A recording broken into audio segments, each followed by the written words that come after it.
Jussie Smollett, the star, or one of the stars on the show Empire. Look, we talked about this on the last show. Been some stunning revelations. He recently had all 16 felony counts against him dropped, dismissed by the same people that applied the charges on him, the same prosecutors. 16 felony counts, same group of people, same office. But anyway, so he has declared vindication. He's declared he's been exonerated. He has said that he's been telling the truth the whole time, that he wasn't behind this. He didn't plan any of this. He wasn't in cahoots with the two brothers that say that he was behind this whole scheme to, beat him up and I guess pin it on some people that I guess they espouse some MAGA type stuff. Mm-hmm. Anti-homosexual, anti-gay sentiments, racist comments. I think they were racist comments too. But it would be weird. But anyway, so had the noose around his neck, all of that. There were several questions about his story even before the police were looking at him as a possible suspect, the one that was behind this whole scheme.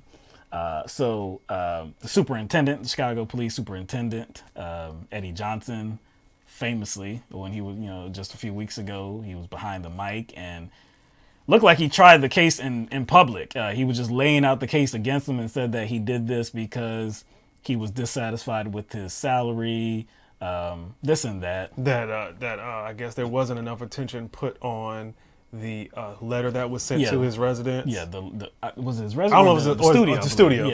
Sent to the studio, and that he was behind that as well.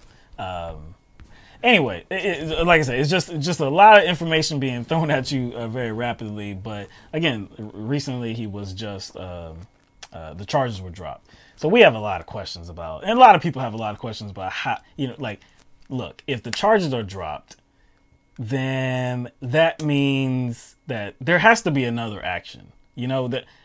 Somebody did something. Clearly somebody did something, and somebody should be charged with something. Again, there's many directions to come from, but we don't know. No. You can come from the Nigerian brothers. Yes. You can say, okay, now what about them? You can't just completely eliminate them from the picture. We can't talk about Jussie Smollett's charges being dropped without talking about them. Right. We can't talk about the charges against Jussie Smollett being dropped without talking about the prosecutors. Mm-hmm. You see what I'm saying? So we have a video from Joseph Maggots, who is one of those prosecutors. And again, Jussie Smollett has stated that him and his attorneys have stated that he has been innocent the whole time. He's told the truth the entire time. So this is Joseph Maggots responding to that, if he does believe that Jussie Smollett is innocent. Do you think Mr. Smollett did what he was charged with doing? Yes, we stand behind the CPD's investigation in this case, the great work, the tremendous work that they did in investigating this case. Do you consider him innocent?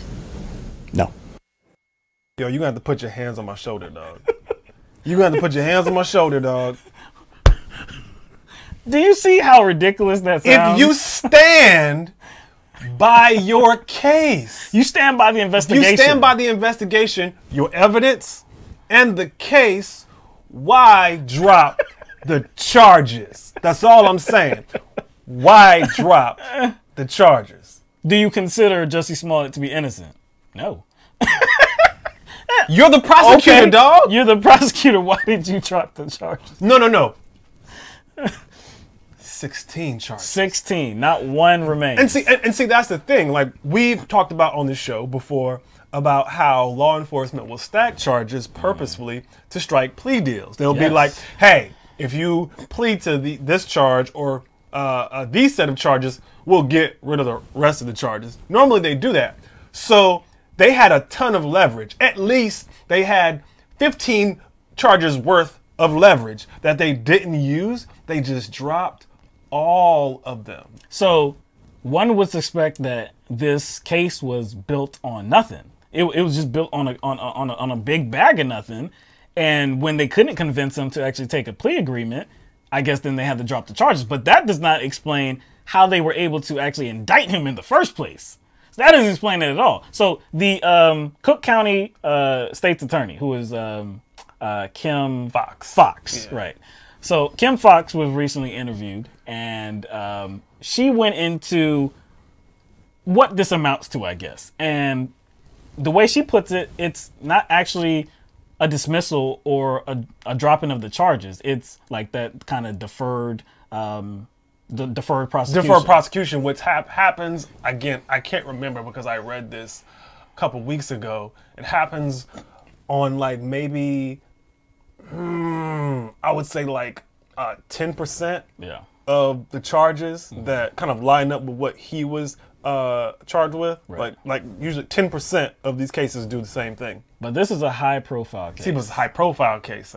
So we have this video, so let's show you this video. He chose this alternative prosecution method. The court has not found him guilty. I believe based on the facts and the evidence that was presented in the charging decision made by this office believed that they could prove him guilty.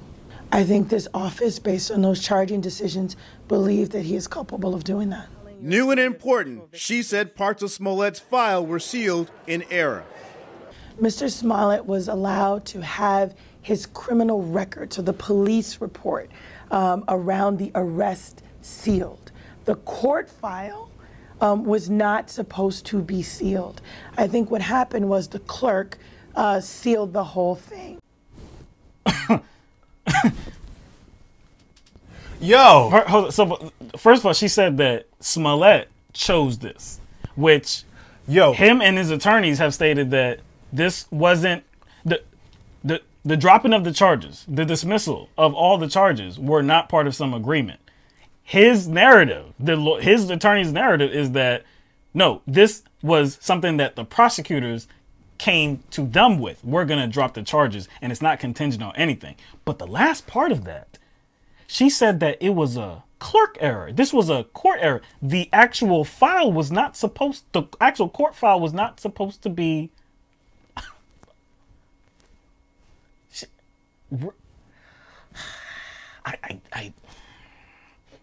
I don't know, man.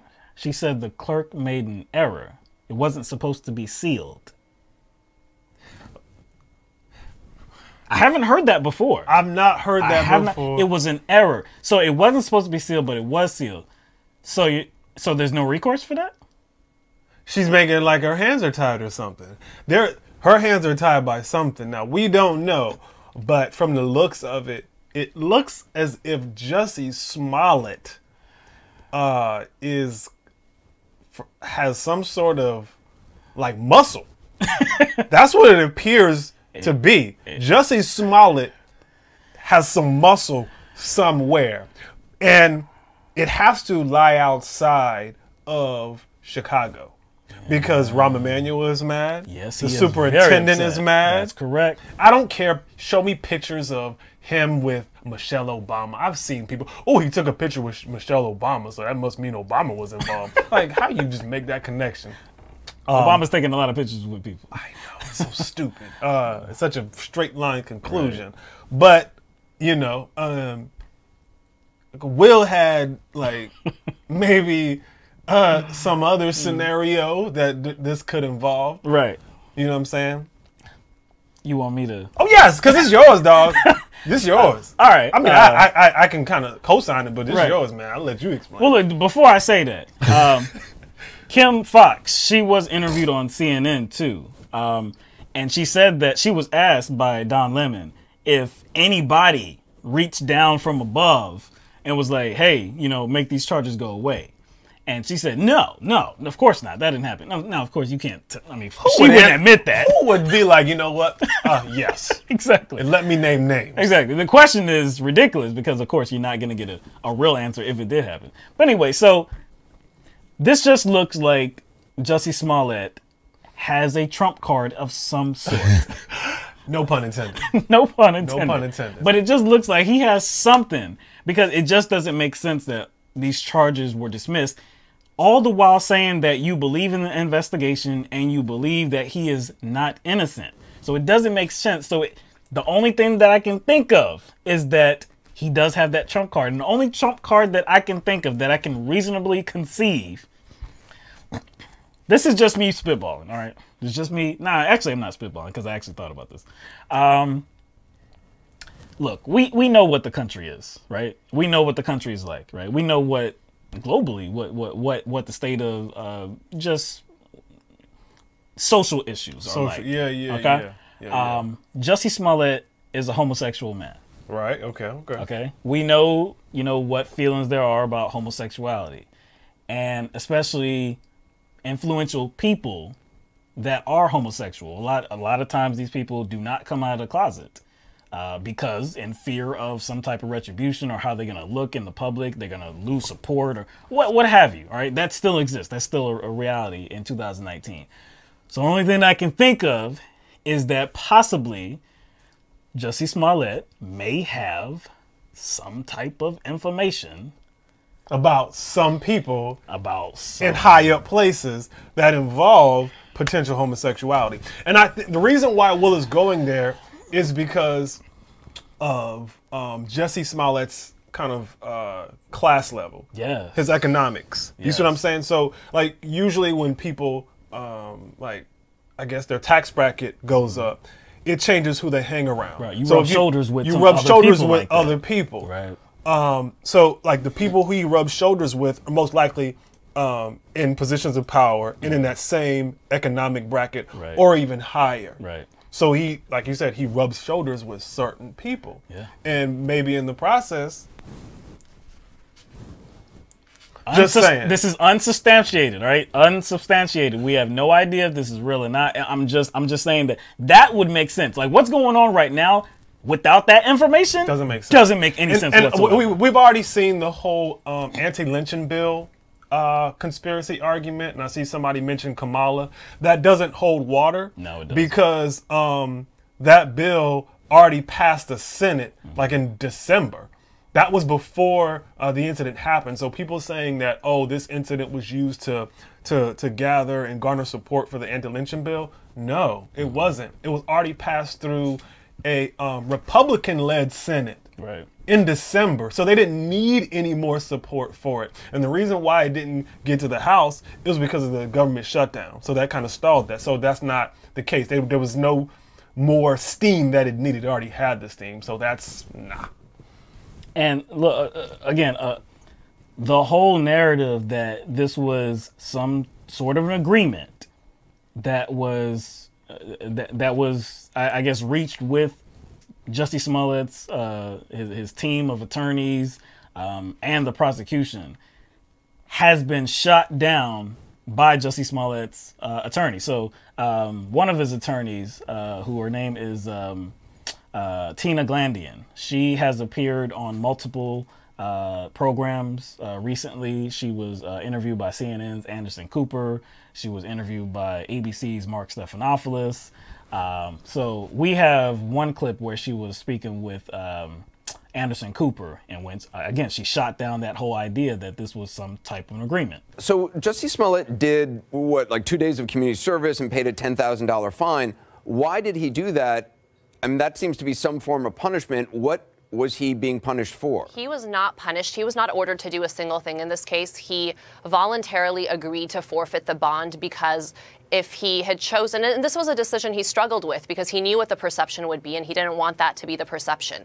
But had he wanted to go to trial, he would have to put his career and his life on hold for a minimum of a year, and he would have incurred much more costs than $10,000 to ultimately bring this to trial. And to have his day in court would have put his career on hold and also been very costly. So we strongly advised him to agree to forfeit the bond. As far as the community service, that's completely been falsely represented at this point. Jussie, as we told the judge at the initial bond hearing, has always volunteered. He's been a contributing member of society for decades at this point and volunteered with dozens, if not hundreds of organizations. And so he has done volunteer service. I know there was some questions about the Push Coalition. They put a statement out saying that there was no court-ordered community service, which is the true facts here. And if you look at the transcripts from the proceedings where the case was dismissed, there's no mention of any required community service either before or after the fact. You see? So, look. she has the goods here, okay? She's been inside this thing from the beginning. So if she's saying, if what she says is true, that you look at the court transcripts, there's been no court orders, there's been no mention of him having to do anything for the charges to be dropped. If that's true, then the only logical thing here is that Jussie had his trump card. Jussie had a trump card. He got some like vibranium level extortion information. Like that, the extortion information he has must be on like vibranium level because he ain't been touched. The what was his bail? $10,000. $10,000. So Yeah. 10,000. How many charges? 16. 16. Felonies, right? Felonies. Felonies. So that's about $600. Yeah. That's $600 per felony. So when people say like that was the payment, I'm like, nah, you would have to pay more than that. That's $600 per felony. So it's like somebody lying. Somebody lying. Why you always lying? Somebody lying. But $10,000, like you said, it would have to be more because again, this is a high profile case. You telling me somebody, you telling me the DA's office is just gonna be like, you know what, $10,000, high profile case. Yeah, I'll let you off. We'll let you I got slide you with dead to that. rights. I got you on 16 felonies, but And you did a couple days of community service, which really hasn't been proven by court documents, like his lawyer said. you had Chicago officers, you know, scrambling, trying to, you know, try to prove you right, try to, you know, find the assailants and, you know, bring them to justice and all this. It was all a scam, but we're gonna do you a solid. Oh, and the prosecutor says they still believe he's guilty of it, but they're gonna do him a favor. they're gonna do him a favor.